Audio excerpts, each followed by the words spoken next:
On Sunday night, Moonlight shocked America by defeating heavily favored Best Picture competitor La La Land. It won for one simple reason. Those in Hollywood decided that intersectionality should defeat Hollywood's self-aggrandizement this year. Here's the thing about Moonlight. It's not a very good movie. It's interesting in the way that all character studies are kind of interesting. It's a look at a place and at a time and at a person, but it doesn't truly uplift or soar or actually do much of anything. It won because the Academy voters preferred not to hear another year of griping about hashtag Oscars so white, and because those same voters could feel good about supposedly slapping Donald Trump in the face with diversity. It's no coincidence that an Oscars ceremony that opened with Kimmel tweaking President Trump, remember last year when it seemed like the Oscars was racist, ended with the Academy giving the Best Picture Oscar to Brokeback Inner City Miami. This isn't to say there can't be a great movie made about a black gay coming-of-age story. There can, but this wasn't it. This isn't the first time the Academy has bowed to political correctness rather than quality, of course. And this year's Oscar battle featured two battling Hollywood priorities: honoring itself and honoring the most politically correct picture of the year. In recent years, this battle has become pretty much the entirety of the Best Picture race. In 2014, Hollywood rewarded its own importance with Birdman instead of the far superior Whiplash or American Sniper. In 2013, Hollywood rewarded the rather forgettable 12 Years a Slave instead of Gravity or Dallas Buyers Club. In 2012, Hollywood gave an Oscar to Argo. Yay, Hollywood does foreign policy! Instead of Zero Dark 30 or Lincoln. In 2005, Hollywood had its biggest PC off in a Best Picture fight between Brokeback Mountain, Crash, and Munich. Capote was actually a better picture than all of those three. One of the reasons Hollywood no longer rakes in the big bucks other than on tentpole features is that it sees only the profound movies as those that center on intersectional concerns, upholding the virtue of identity politics or the importance of art itself, rather than movies that tell people stories that they want to see. La La Land is a far better, more watchable movie than Moonlight, but there were at least three other movies that were better than either this year: Hell or High Water, Arrival, and Hacksaw Ridge, and all three were nominated. That doesn't include what I thought was the most entertaining flick of the year, 10 Cloverfield Lane. Unfortunately for those pictures, they weren't concerned with black gay children or the wonders of Hollywood. If somebody ever makes a movie about a half-black, half-Native American, bisexual, transgender trying to make his or her way in Hollywood, you can hand them the Oscar right now. And this is how you know Hollywood is dying. Instead of telling particular stories with general appeal, Hollywood tells stories that appeal only to themselves. They reassure themselves of their importance every single year, either by making movies telling them how important they are, or by making movies trying to show how important they are by taking on the issue of the day in after-school special fashion. It doesn't make for good entertainment, which is why TV, which actually tells stories rather than getting hung up on the self-important nonsense of the movie industry, now outranks the movie industry in terms of quality. I'm Ben Shapiro. This is The Ben Shapiro Show. So we will talk everything Oscars in just a minute. We will also be talking about the Democrats picking a new leader and what you need to know about Tom Perez, that new leader. But first, we have to say thank you to our sponsors over at My Patriot Supply. So if you're concerned about the failure of local government to help you in time of need, if you're concerned about an economic downturn, if you're concerned about a natural disaster, the levees breaking like they did in Northern California or New Orleans, or you're worried about just a natural disaster of any sort, a tornado, and you need to make sure that you are safe and secure and that you have what you need for your family, you need to talk to my friends at My Patriot Supply. They have a 4-week emergency food supply for only $99, which is a pretty solid price for 4 weeks of emergency food supply. It's something you buy once and then you never really have to buy again. These things last for 25 years. You order now at 888-803-1413, 888-803-1413, or you can go online to preparewithben.com. That's breakfast, lunch, and dinner for 28 days. So in case the government can't help you or your local community can't help you, you're prepared, and for $99, you never have to worry about it again. It stays fresh again for up to 25 years. It's only $99 plus free shipping, limit 2 per caller, because you don't really have to worry about it beyond that. 888-803-1413 at preparewithben.com. Again, if you're truly concerned, you should be, about making sure your family has enough food to eat if a crisis hits, whether it's an economic crisis or a natural disaster. You talk to my friends over at My Patriot Supply. Living in California, this is one of the companies that we turn to with regard to helping out friends and family. And given the fact that earthquakes are a real possibility out here, and everywhere across the country there is the possibility of natural disaster, you need to talk to my friends over at My Patriot Supply, 888-803-1413, 888-803-1413. Preparewithben.com is the place to go online to get your My Patriot Supply 4-week supply of emergency food. Okay, so we can jump right into the Oscars. So the big winner at the Oscars last night was not Moonlight. The big winner at the Oscars last night was Donald Trump. That was the big winner at the Oscars last night, because Donald Trump basically could sit there and watch Hollywood make a mockery of itself. Sally Cohn, one of my favorite people on the left, of MSNBC and CNN fame. You remember her, hands up, don't shoot. Sally Cohn tweeted out right before the Oscars that she hoped every single speech was political. To which I tweeted, so does every Republican in the country.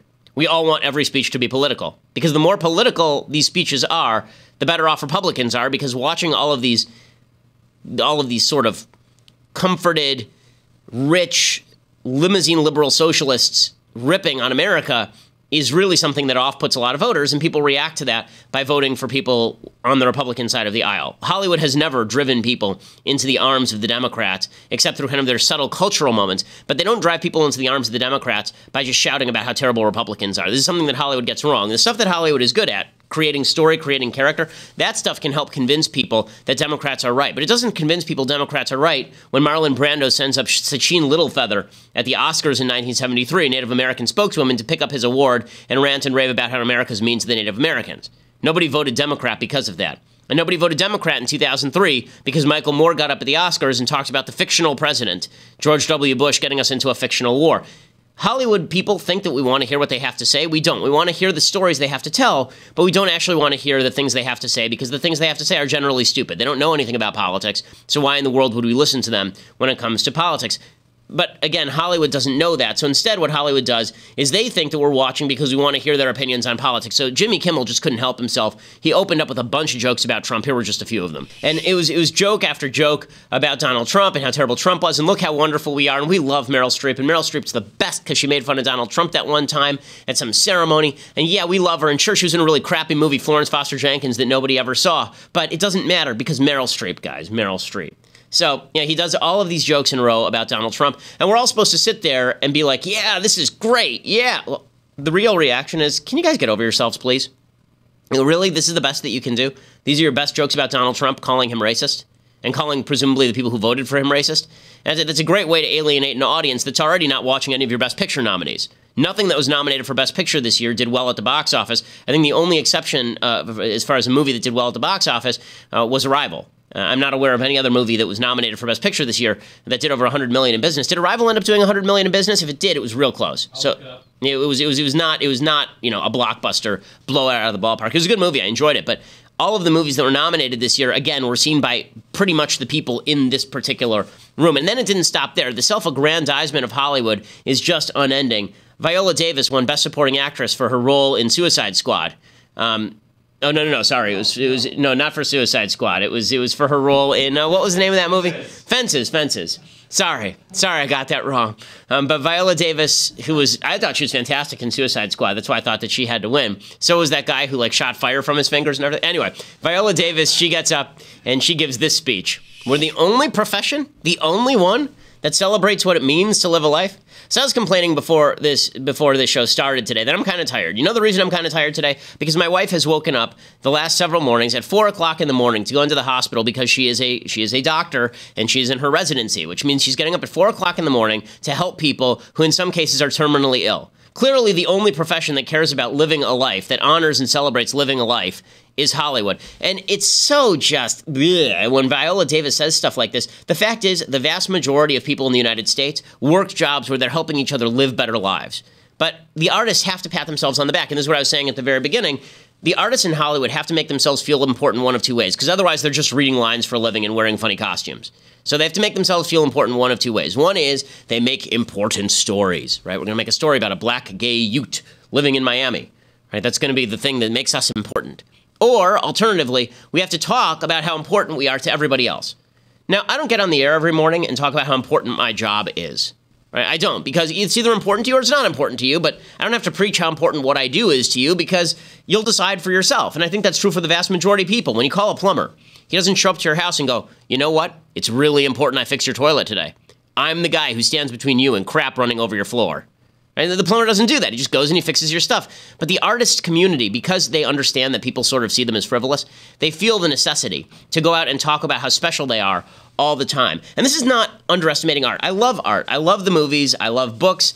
I love plays. I love the arts. I grew up in the arts. My dad was somebody in the arts. My mom is somebody in the arts. My sister is somebody in the arts. Two of my sisters are people in the arts. I love the arts. They're fantastic. I write novels. I love the arts. But art is wonderful. It's enriching. It can connect us to each other. But the utter arrogance, the true arrogance of saying the only profession that celebrate what it means to live a life I mean, that's really astounding. You know who else celebrates? Like, literally everyone does. You know who else celebrates what it means to live a life? Morticians, right? I mean, they actually put together the funeral arrangements where we remember people. There's also something that's really, it's really high-handed about saying that only the lives we choose to honor in Hollywood are the important ones, right? She said in this speech, she said, there's one place all the people with the greatest potential are gathered, the graveyard. People ask me all the time, what kind of stories do you want to tell, Viola? And I say, exhume those bodies, exhume those stories, the stories of the people who dream big and never saw those dreams to fruition. And this kind of stuff goes over big in Hollywood. Ooh, the dreams. Ooh, the dreams. Okay, but the reality is, the vast majority of people in the graveyard, their stories will never be told. But they are still remembered by their family. Their impact is still felt. Your life doesn't end when your life ends unless Viola Davis exhumes you and makes a story about you, you know, with it that's not even real, right? Unless a fictional story about a person who never existed. No, what actually makes your life important is the friends and family around you and the way you impact the world in a better way and the way that you do honorable things for friends and neighbors and make the world a better place. That's how you make the world a better place. There are a lot of people who are remembered who are really evil. That doesn't make them more important. It doesn't make them more special. You know, being remembered by people who actually matter is, I think, more important than Viola Davis remembering you. And the idea that Hollywood is what confers value on people is really kind of gross. I mean, another element of this, and some people liked this, some people hated it, I didn't like it, was Jimmy Kimmel did this routine where he ushered in a bunch of people off the Hollywood tour bus directly into the Oscars, and here's what it looked like. See, the whole point of this little shtick here is to demonstrate just how special Hollywood is. It's so special that you can bring people in off the street, and then you can show them just how magical Hollywood. I mean, look at all these important people, and look at all these ne'er-do-well rubes, you know, just walking out. What an honor for them. What an honor for them. We brought in the peasantry off the street, and now the peasants get to hobnob with the hoi polloi. They get to be among the stars. See, what would have been great, honestly, and what would have been funnier, is if Kimmel had before this taken a bunch of the stars to visit people on their actual jobs. Right? Had taken, like, they make movies about these actual jobs. It would have been really funny to take Chris Pine, for example, in Hell or High Water, and take him to an oil derrick and, like, show him the people working in oil derrick, right? Or it'd be really funny to take Nicole Kidman and take her down to the local plumbers union and have her see what people are actually doing over there. Because that would have said, okay, look, we're Hollywood and we know what we do is kind of frivolous and it brings meaning to some people, but we also understand that what you do is really important. Instead, this whole event is all about how Hollywood is super duper important to all of our lives. And look, it's fun. I enjoy the Oscars as much as the next guy, although I'll admit I did not watch a lot of it live last night. But at the same time, this sort of I'm going to look down on you because we're from Hollywood and we're special, it manifests itself not just in terms of general attitude toward the people who live in the middle of the country. They're a bunch of rednecks and rubes. It also manifests itself in terms of politics. And we're going to talk more about that in just a second. But for that, you have to go over to dailywire.com right now and subscribe. You go over to dailywire.com, $8 a month will make you a subscriber to dailywire.com. You can see the rest of the show live and check it out over there. You can also get an annual subscription right now at dailywire.com. You get a free copy of a piece of entertainment that's actually conservative, The Arroyo. If you watched it on Friday, we live streamed the film so you could actually see it. The Arroyo is a fictional film set on the southern border about the crisis that's taking place on our southern border when one rancher's land is overrun by the drug cartels, and he has to figure out what to do about it. If you want to get a free copy of that, free DVD of that, go to dailywire.com, become an annual subscriber. Otherwise, $8 a month makes you a subscriber, and we are. Later, you can listen to us on iTunes or SoundCloud, by the way. If you listen on iTunes, leave us a review. We really appreciate it. We are the largest conservative podcast in the nation.